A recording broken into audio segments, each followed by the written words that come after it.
Hai, welcome to podcast Moving Forward yang dipersembahkan oleh PT Asuransi Simas Jiwa. Bersama saya, Kiki Sekar, yang akan berbincang-bincang seru tentunya dengan bintang tamu yang oke banget.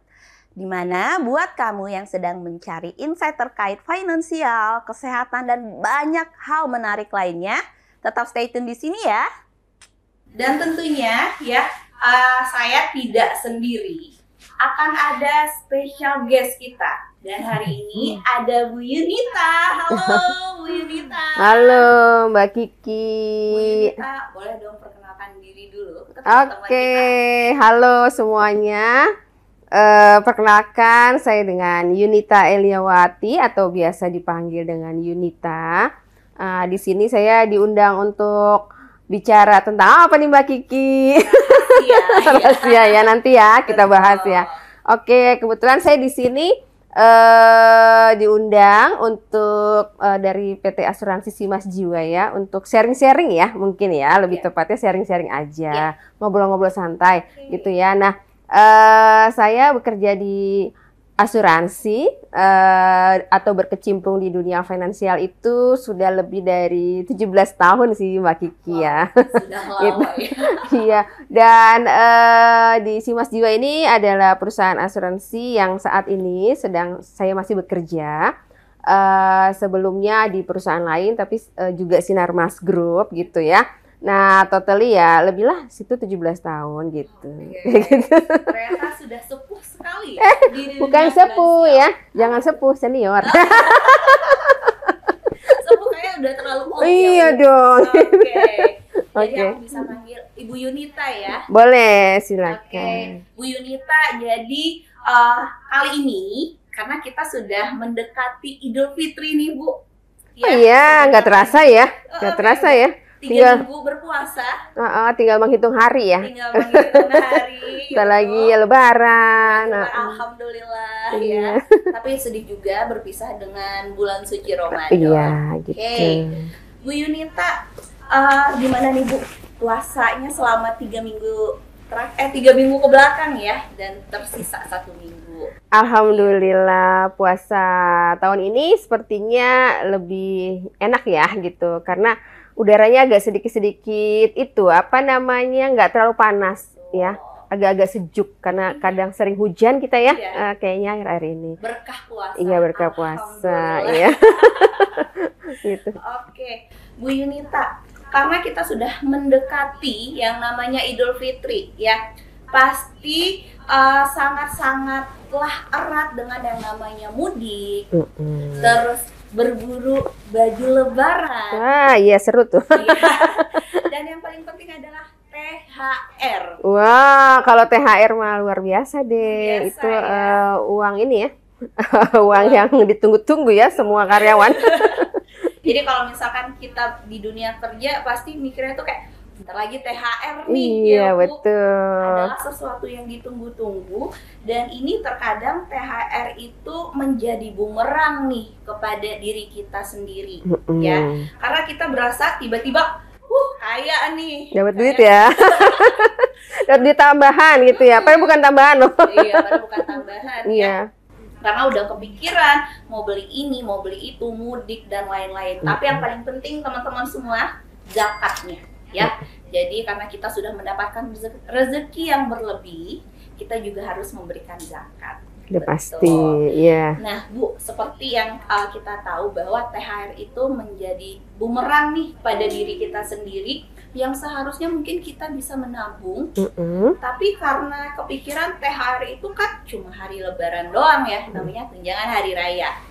Tapi banyak sekali teman-teman kita di sini, dan saya juga tentunya, yang tiba-tiba kayak, wah Lebarannya habis, THR-nya juga habis nih. Waduh, jangan tuh, jangan ya.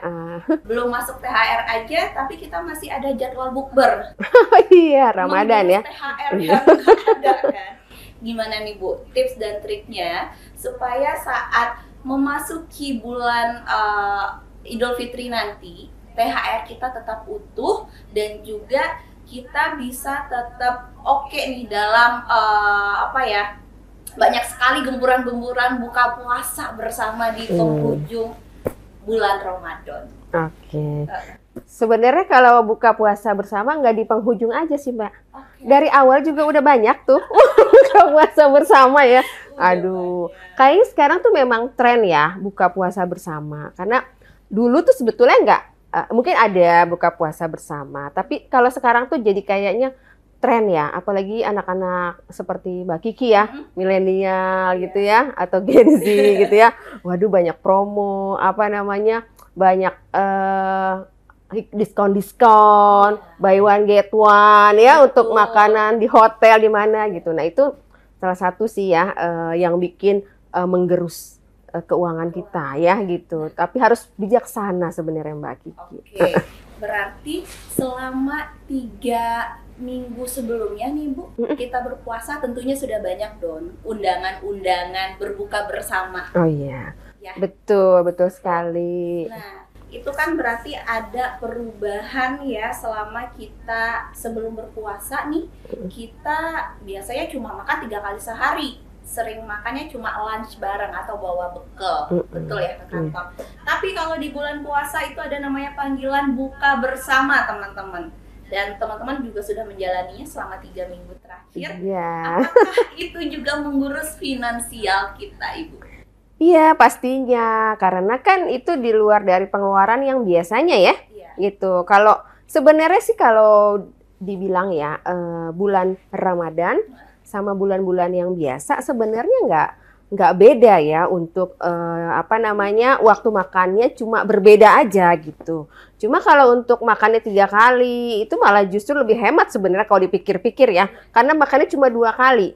Jadi sahur sama buka gitu. Nah kalau hari biasa kan ada 3 kan, sarapan, makan siang, lunch, sama ada lagi satu ya Mbak Kiki ngopinya ya. Nah jadi sebenarnya harusnya ya Lebaran atau Ramadan itu harusnya lebih hemat karena makannya cuma 2 kali.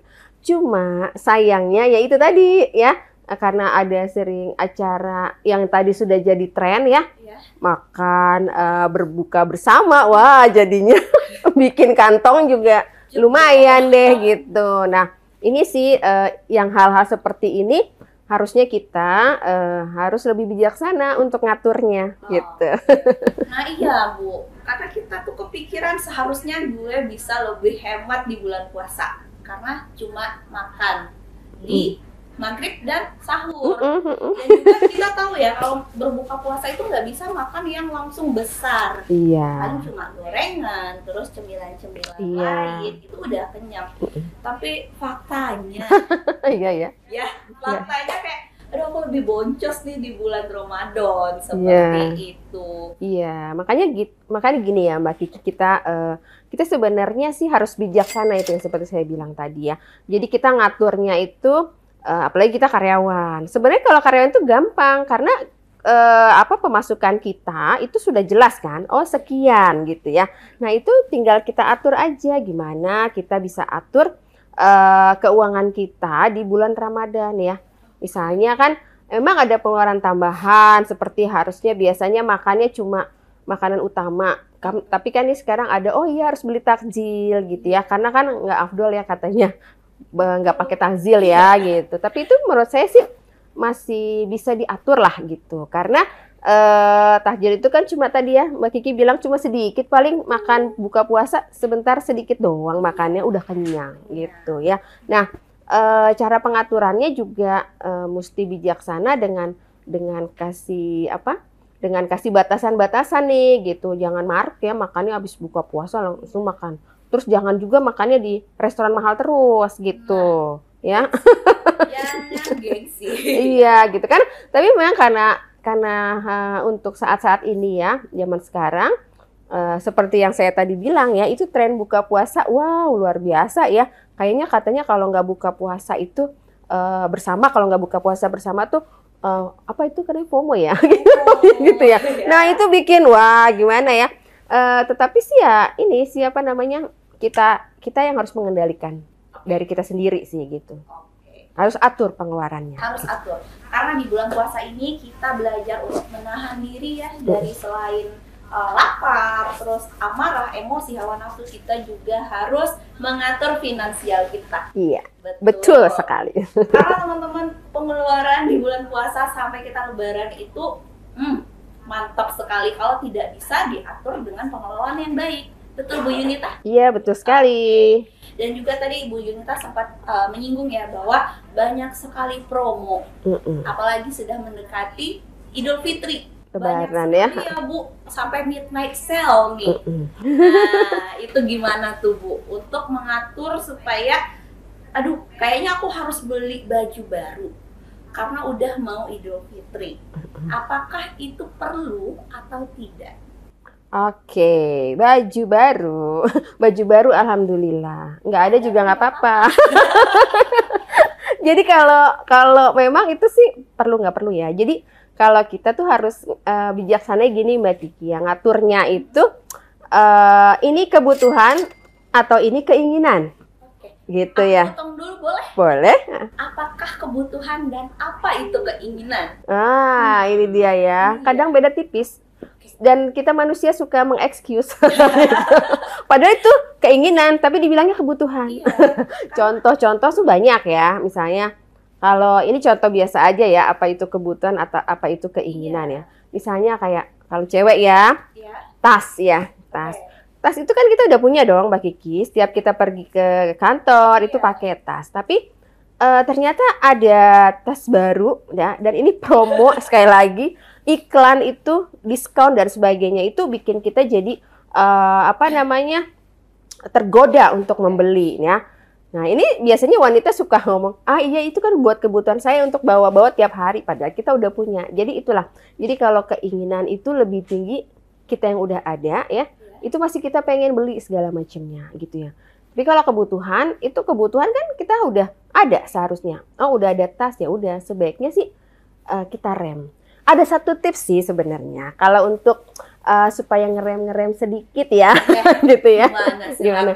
Itu kalau saya biasanya saya tunggu 24 jam. Oke. Tunggu 24 jam. Iya. Maksudnya gimana? Nah, kalau kita tunggu 24 jam, misalnya kita ada nih ngelihat ke mall, ternyata ada diskon ya. Wah, ada tas baru gitu misalnya. Nah, itu kita tunggu 24 jam. Itu salah satu trik untuk supaya kita nggak konsumtif. Ya, kita tunggu 24 jam, kita pikirin dulu. Kira-kira itu butuh nggak ya kita? Terus kira-kira kalau kita nggak beli itu, kita kenapa ya gitu? Kayak gitu. Nah, hasil ya biasanya sih saya nggak jadi beli sih kayak gitu. Kalau itu kan kita berbelanjanya offline, betul ya Bu? Tapi kan banyak sekali sekarang di toko oren, toko hijau, dan toko-toko lainnya kayak buruan gitu ya. Jam 10, buruan kayak jiwanya kayak aku harus dapat gitu. Nah itu tadi kembali lagi sebenarnya prinsip awalnya ya, kita yang pertama kalau kita dapat duit di awal itu harus kita tentukan anggarannya dulu ya. Catat anggarannya. Anggarannya dulu. Kita harus rencanakan. Yang pertama yang pasti kita anggarkan itu adalah kebutuhan pokok ya. Kebutuhan pokok. Setelah kebutuhan pokok kita anggarkan untuk kebutuhan yang tidak pokok. Nah baru ya setelah itu kita bisa tabung gitu. Jadi jangan lupa untuk kita sisihkan uang kita untuk ditabung. Biasanya 20% lah dari penghasilannya. Nah, dengan seperti itu, kalau misalnya tadi Mbak Kiki bilang, ada toko online banyak banget ya. Nah, kalau duitnya udah ditabung kan ada sisanya ya. Yang kita lihat kan cuma sisanya aja.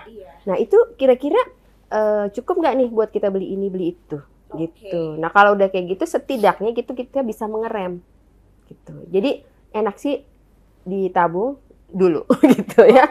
Jadi teman-teman kalau misalkan baru dapat THR atau gajian langsung disisihkan untuk ditabung terlebih dahulu. Iya, betul. Nah sisanya tuh baru teman-teman bisa alokasikan buat kebutuhan pokok dan juga kebutuhan tambahan atau keinginannya juga. Ya. Iya. Tapi keinginan ini juga harus direm. Keinginannya banyak ya soalnya. Karena sekarang itu kita berbicara tentang gengsi Bu. Gengsi ya. Nah itu dia, gengsi kan mahal, jadinya gitu. Karena gimana ya, gengsi itu menjadi makanan sosial media kita. Betul. Dan itu yang menjadi peperangan di dalam diri anak muda sekarang ya. Karena aku juga seperti itu. Mengaku ya. Saya jujur karena kita di bulan puasa harus jujur. Gitu ya. Iya, betul. Iya, karena gimana sih Bu supaya kita jangan termakan gengsi di kehidupan saat ini gitu. Ya itu tadi Mbak ya. Kalau misalnya Mbak Kiki kan mungkin kayak gini ya, saya juga bisa ngerasain sih karena saya juga kebetulan punya anak remaja ya.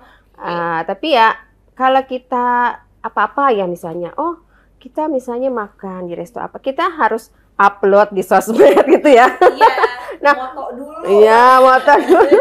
Sebenarnya ya itu janganlah, istilahnya bisa direm gitu ya, bisa direm. Emang hal-hal seperti itu kayaknya men-trigger kita untuk kayak, ya kan nggak boleh juga ya terlalu mengekspos apa-apa kegiatan kita dan sebagainya. Karena itu juga memicu buat kita pengeluarannya kan, gitu. Kalau misalnya nanti nggak di-post, nanti wah kesannya dibilangnya FOMO atau dibilang cupu ya, gitu ya, katanya cupu. Gitu. Iya. Kamu udah nyoba makanan ini belum? Padahal kita udah nyoba, nggak post aja. Nggak post aja ya. Ya kita yang mengendalikan diri kita sendiri gitu ya. Kembali tadi harus lihat dulu kira-kira kita punya keuangan seperti apa. Jangan ikut-ikut yang lain. Kalau memang yang lain misalnya bisa seperti itu ya mungkin dia punya keuangan yang lebih gitu. Nah, semuanya kembali kepada masing-masing orang, masing-masing pribadi. Jadi teman-teman, aturlah bagaimana kemampuan kita dan juga pemasukan kita nih, apalagi mau masuk Idul Fitri. Karena banyak yang namanya kebutuhan mudik, THR untuk orang tua, ponakan, dan juga zakatnya. Pasti jangan ketinggalan teman-teman. Bu, kita balik lagi nih. Masalah baju lebaran. Itu termasuk gengsi? Atau gimana nih kalau nggak beli? Gitu. Aduh, baju lebaran ya sebenarnya kalau masih ada yang di rumah ya sebaiknya sih nggak usah beli ya kali ya gitu. Tapi kalau memang harus kita beli, itu pun belinya yang sesuai dengan kantong aja, ya sesuai dengan keuangan kita aja. Nggak usah gengsi atau apa, karena kembali tadi kan gengsi itu mahal harganya gitu. Kecuali kita punya, kayaknya bisa nih, saya beli baju lebaran tahun ini, nggak apa-apa, beli aja. Tapi kalau dirasa, wah keuangan saya nggak cukup, sepertinya saya harus menekan gitu ya. Ya udah jangan beli baju lebarannya. Tapi kalau misalnya punya, ternyata ada sih sebenarnya nih buat baju lebaran. Ya pilihlah baju lebaran yang tidak terlalu mahal, sesuaikan dengan kantongnya. Gitu. Karena jujur sih Bu, aku sudah melalui beberapa lebaran dan bajunya kayak cuma kepakainya ya udah. Iya kan? Cuma sekali doang kan. Nah, itu gini aja caranya. Kok jadi tips ini ya lebaran, baju ya. Kan baju itu biasanya punya model ya. Pasti biasanya baju-baju lebaran ya kalau nggak gamis, kaftan dan ini ya. Kita mix and match aja gitu ya. Bajunya warna putih, kerudungnya warna biru. Besok lagi tahun depan supaya nggak kelihatan sama, diduker aja misalnya. Kerudungnya jadi warna hijau atau apa. Itu sih sebenarnya supaya lebih ini gitu. Karena nanti ya teman-teman, kita tuh kalau udah mendekati Idul Fitri pasti banyak sekali promo dan juga keinginan untuk membelinya itu semakin tinggi. Nah itu yang harus kita lawan. Pasti. Iya. Kalau misalkan lihat promo terus kayak pengen, kita mari berucap astagfirullahalazim. Hilangkanlah setan-setan belanja ini. Karena teman-teman, jangan sampai apa yang kita beli tadi menjadi hal yang percuma. Iya. Mubazir ya dibilang. Gitu. Karena pasti tentunya teman-teman banyak kebutuhan yang lebih penting lainnya seperti mungkin dana darurat, tabungan, ya. Karena hal-hal seperti itu sering terlupakan tapi sangat dibutuhkan. Biasa kalau kita udah dapat THR nih, teman-teman, pastinya kita harus memiliki perencanaan untuk menggunakannya. Betul ya Bu ya? Betul. Nah, sekarang ini kan banyak sekali Bu tips dan trik bagaimana cara kita mengalokasikan THR kita nih untuk orang tua pastinya, terus kebutuhan lainnya. Kalau dari Ibu sendiri nih yang udah pengalaman senior ya, Senior ya. apalagi sudah mendekati mudik, itu kan biayanya Besar ya. besar. Boleh dong Bu di-share kepada teman-teman kita yang ada di sini? Oke, jadi gini loh. Seperti kalau biasanya tips untuk mengatur keuangan ya. Iya. Sebenarnya sih ini udah pada tahu kali ya semua. Cuma saya ini aja sharing aja. Sebenarnya kalau kita dapat pendapatan atau dapat gaji atau ya THR atau apapun ya, uang apapun yang kita dapatkan, sebenarnya itu prinsipnya seperti ini aja, 50, 30, 20. Apa tuh? Apa ya? Nah, jadi kalau prinsip 50% itu artinya 50% kita alokasikan untuk kebutuhan pokok ya. Besar dong, itu udah cukup saya rasa ya 50% untuk kebutuhan pokok. Terus kemudian yang kedua 30%. Nah, 30% itu untuk apa? 30% itu adalah untuk kebutuhan-kebutuhan yang tidak pokok ya.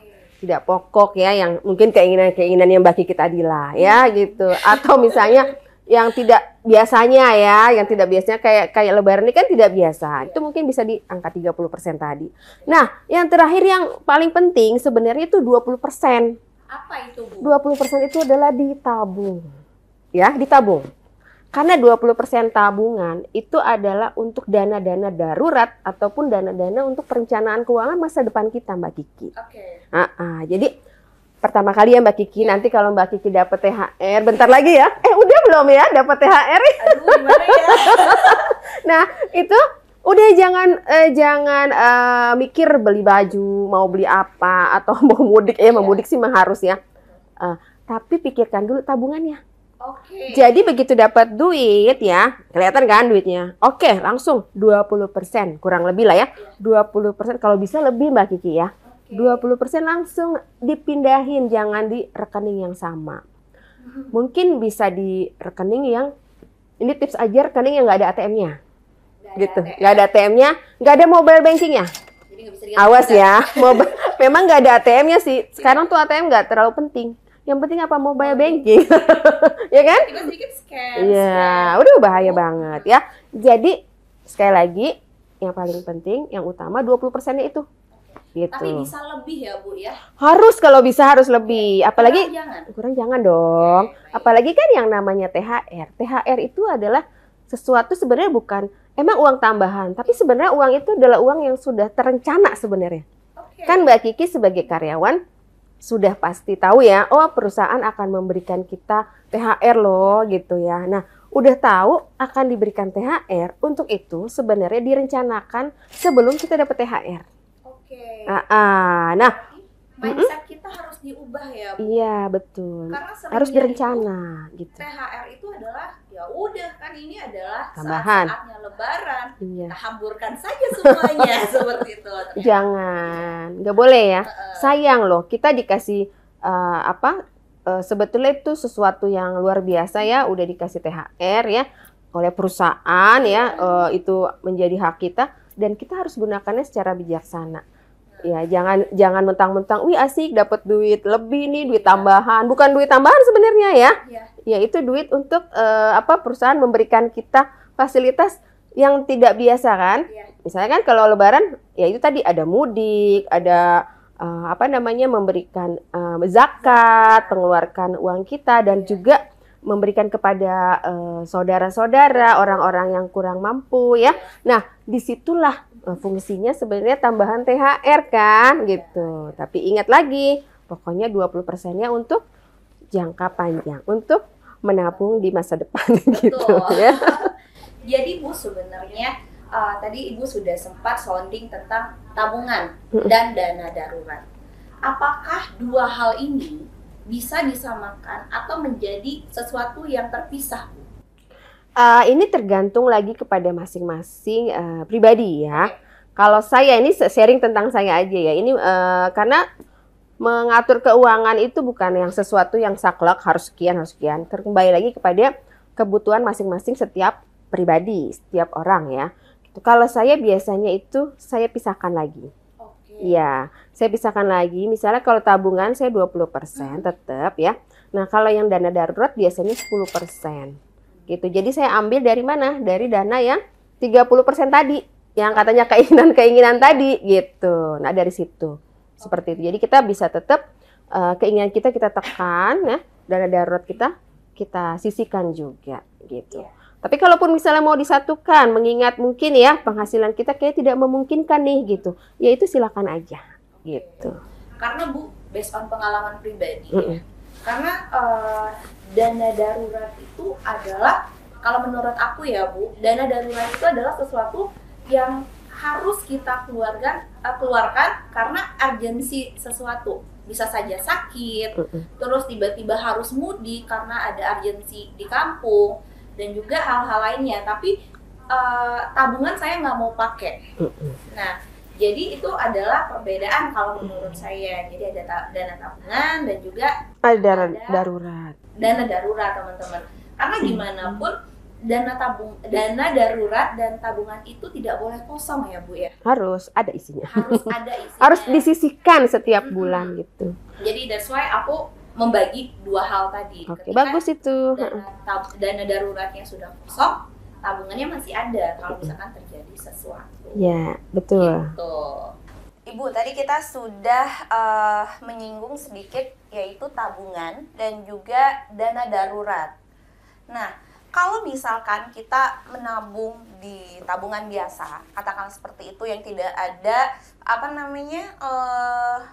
buku tabungan, ATM ataupun mobile banking, itu kan masih riskan ya Bu ya. Karena kalau misalkan kita kepepet banget, ya udah kita tinggal pergi ke banknya, nanti kita akan ambil dana yang ada.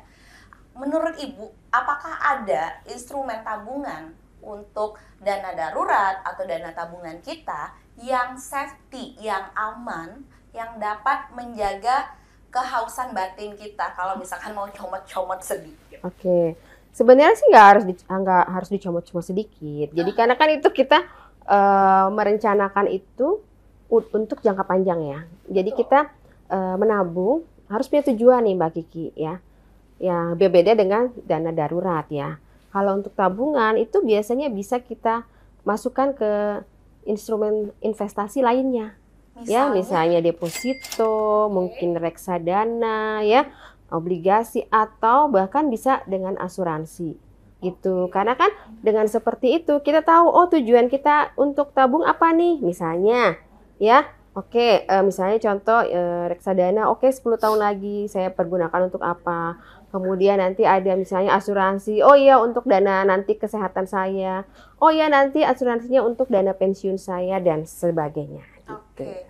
Nah, di sini mungkin banyak sekali dari teman-teman yang masih mikir, kenapa sih asuransi itu menjadi dana tabungan atau dana darurat? Karena kalau kita nabung pasti kita tahu uangnya ditabung nanti akan banyak nih uang yang sudah kita masukkan ke dalam celengan, simpelnya seperti itu. Tapi kalau bisa diambil ya. Betul, bisa diambil. Ada bukti nyatanya ya Bu, nanti misalkan kalau butuh waktu 5 tahun kita nabung, terus kita bisa ambil. Ada bukti nyata. Tapi kalau asuransi nih Bu, mungkin bisa diberikan edukasi ya ke teman-teman kita kenapa bisa dikatakan sebagai dana darurat atau tabungan. Oke, sebenarnya kalau untuk asuransi kita harus lihat ya tujuan dari kita mengambil asuransi itu untuk apa. Tentukan tujuan. Ya, tujuannya untuk apa? Karena kan asuransi itu banyak ya. Ada asuransi kesehatan ya kan, ada asuransi untuk jiwa juga ya, ada untuk juga pensiun gitu. Nah kalau bagi kita nih ya yang istilahnya karyawan itu kita harus menabung itu salah satunya untuk dana pensiun ya, ataupun kalau misalnya yang sudah menikah itu punya anak, nah untuk dana pendidikan misalnya seperti itu. Nah jadi untuk tabungan-tabungan seperti itu kita tuh harus disiplin gitu. Nah, kenapa asuransi? Karena kalau asuransi itu kita mau nggak mau disiplin Mbak nabungnya. Kenapa gitu. tuh Bu jadi disiplin? Karena kita sebagai contoh aja ya tadi kan, kalau misalnya kita di tabungan biasa, saya nabung misalnya di salah satu bank ya, saya simpan ini buat dana pendidikan nih nanti ya gitu. Nah, itu kan masih bisa kita lihat, masih bisa kita ambil sewaktu-waktu. Misalnya tujuannya memang untuk dana pendidikan, tapi ternyata ada sesuatu yang misalnya kebutuhan ya, kebutuhan besar rumah tangga misalnya. Misalnya ada orang tua sakit atau apa. Nah, karena itu uangnya ada di tabungan dan kelihatan ya, padahal tujuannya untuk pendidikan anak kita, akhirnya ada dana itu yang kelihatan, kita ambil dulu deh sebentar. Kita ambil dulu untuk yang ini, nanti kita ganti. Nah, itu belum tentu terganti, Mbak. Gitu kan? Nah, tetapi kalau kita sudah masuk dengan asuransi, itu kan sudah straight to the point. Oke, ini untuk dana pendidikan. Nah, di asuransi itu sudah terencana, Mbak. Ya, terencana. Misalnya kalau pendidikan, oke di tahun-tahun berapa ini bisa diambil. Misalnya anak SD, SMP, SMA dan kuliah bisa diambilnya pada saat-saat itu aja. Gitu, tidak bisa diambil di saat sebelumnya gitu.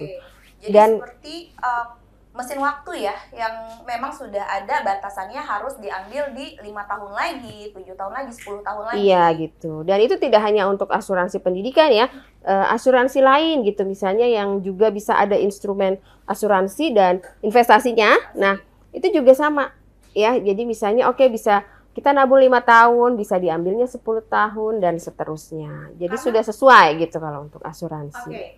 Karena masih banyak sekali Bu, mungkin teman-teman di sini yang masih berpikiran ketika kita mau mengasuransikan sesuatu atau diri kita atau kesehatan kita, nanti nggak ada uangnya. Jadi kayak cuma nabung-nabung tapi nol.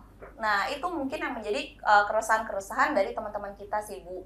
Kenapa asuransi itu tidak bisa menjadi dana tabungan dalam mindsetnya, tapi ternyata mindset teman-teman salah ya.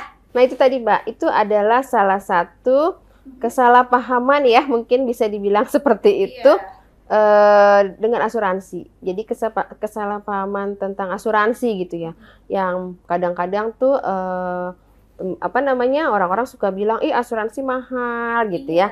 Padahal sebenarnya tidak mahal, karena memang kita membayar untuk sesuatu resiko. Ya, untuk sesuatu resiko yang nantinya kalau terjadi resiko, itu kita akan dibayarkan yang namanya uang pertanggungan, ya, uang jaminan resiko. Seperti itu, ya. Jadi bukan mahal. Terus ada lagi sih kesalahpahaman lain ya. Misalnya yang tadi Mbak Kiki bilang ya, nanti nggak bisa nabung, nggak bisa ada investasinya. Nah, kembali lagi kita harus, kalau memang tujuannya adalah untuk investasi, kita cari asuransi yang ada instrumen investasi dan asuransinya. Ya, seperti asuransi endowment atau tradisional itu boleh gitu ya. Nah, di situ kan ada unsur nabungnya setiap tahun atau setiap bulan. Nah, nanti bisa diambil pada saat misalnya 10 tahun. Nah, itu. Jadi uang kita nggak hangus, Mbak Kiki. Gitu. Sementara kita masih punya jaminan uang pertanggungannya. Gitu. Menarik nih. Jadi teman-teman mungkin selama ini yang misunderstanding atau ada kesalahpahaman nih terkait asuransi, ternyata asuransi itu tidak bikin kita merugi, tapi malah untung, yes, betul, cuan ya Bu ya, dan juga kita diproteksi. Tadi menyinggung masalah proteksi ya Bu. Apakah si asuransi ini dapat menyelamatkan kita dan keluarga jika terjadi resiko? Oh iya, sudah pasti itu. Gitu. Jadi kalau untuk kita, keuntungan kita ya ikut asuransi ya. Misalnya ini saya contohkan aja satu keluarga ya. Nah di keluarga itu ada pencari nafkahnya kan? Betul. Ayahnya, ada ibunya, ada anak-anaknya.